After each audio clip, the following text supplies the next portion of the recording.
what you're saying, to a point. Humans are unique in their ability to develop sophisticated language abilities. Language allows us to communicate with each other and live in complex societies. It is key to our advanced cognitive abilities and technological prowess. As a developmental psychologist, I have extensively studied the role of language in children's cognitive development, especially their executive functions, the cognitive skills that allow them to control their behavior, plan for the future, solve difficult problems and resist temptation. Executive functions. The development of executive functions occurs slowly over the course of childhood. As they get older, children get better at organizing their thoughts and controlling their behaviors and emotions. In fact, humans are the only known species to develop advanced executive functions, although other species like birds, primates and dogs have rudimentary executive functions similar to young children. In humans, our ability to develop executive functions has been linked to our language development. Language permits us to form and hold representations of our goals and plans in mind, allowing us to govern our behavior over the long term. What is not clear is whether language actually causes the emergence of executive functions, and whether the relation between language and executive functions exists only in humans. Canine behavior. For humans, studying dogs offers the perfect opportunity to consider these questions. First, dogs possess rudimentary executive functions. These can be measured in a variety of ways, including asking owners about their dog's ability to control their behaviors, as well as behavioral tests designed to assess dogs' control abilities.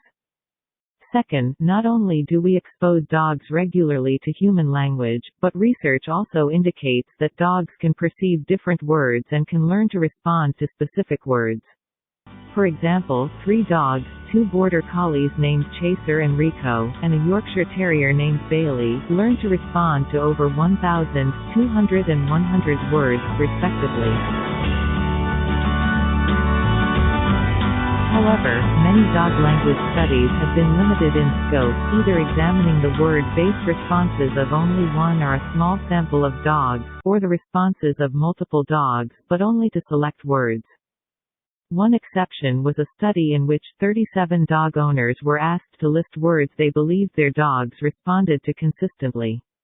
Owners reported that their dogs responded to an average of 29 words, although this likely is an underestimation. Indeed, research using a similar free recall approach with parents shows that they are prone to forget many words when asked to generate lists of words to which their babies respond consistently. Communicating with dogs. Research with human infants does provide a solution for systematically and reliably assessing word-based responding in large samples of dogs. Arguably the best and most widely used measure of early language abilities of infants is the macarthur-bates Communicative Development Inventories, a parent report checklist of words responded to consistently. Remarkably, the number of words selected on the macarthur-bates Communicative Development Inventory predicts children's language development years later.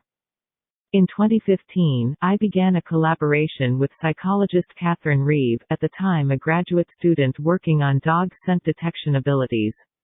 Our goal was to develop a similar measure of vocabulary for use with dog owners that we could then use to examine links between language and executive functions.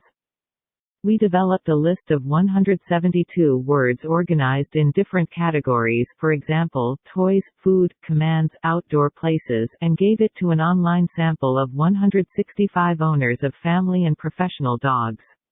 We asked them to select words that their dogs responded to consistently. We found that, on average, service dogs respond to about 120 words, whereas family pets respond to about 80 words, ranging between 15 to 215 words across all dogs. We also found that certain breed groups, such as herding dogs like border collies and toy dogs like chihuahuas, respond to more words and phrases than other breed types like terriers, retrievers and mixed breeds. What we don't yet know is whether dogs who respond to more words also have better executive functions. We recently assessed 100 dogs on a behavioral measure of executive functions and had their owners identify words on our vocabulary checklist. We are now analyzing the results.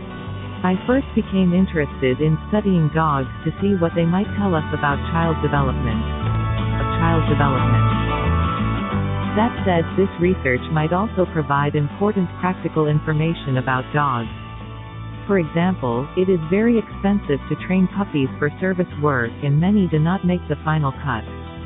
However, if early word-based responding abilities predict later behavioral and cognitive abilities, our measure could become an early and simple tool to help predict which dogs are likely to become good service animals.